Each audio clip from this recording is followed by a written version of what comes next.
حضرت معاویہ رضی اللہ تعالیٰ عنہ بیان کرتے ہیں کہ میں نے نبی صلی اللہ علیہ وآلہ وسلم سے سنا، آپ فرما رہے تھے دنیا میں صرف آزمائش اور فتنہ ہی باقی رہ گیا ہے۔ حضرت ابو ہریرہ رضی اللہ تعالیٰ عنہ سے روایت ہے، رسول اللہ صلی اللہ علیہ وآلہ وسلم نے فرمایا، ان قریب لوگوں پر دھوکے سے بھرپور سال آئیں گے، ان میں جھوٹے کو سچا سمجھا جائے گا اور سچے کو جھوٹا کہا جائے گا، بد دیانت کو امانت دار سمجھا جائے گا اور دیانت دار کو بد دیانت کہا جائے گا، اور روئی بیزا باتیں کریں گے۔ کہا گیا،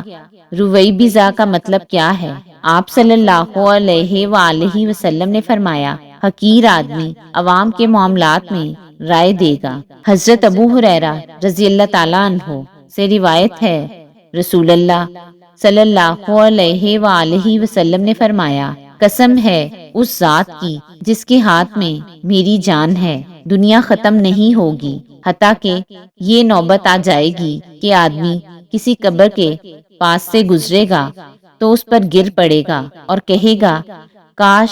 میں اس قبر والے کی جگہ مر کر دفن ہو چکا ہوتا۔ وہ دین کے بارے میں پیش آنے والی مشکلات کی وجہ سے ایسے نہیں کرے گا، بلکہ دنیوی مشکلات کی وجہ سے کرے گا۔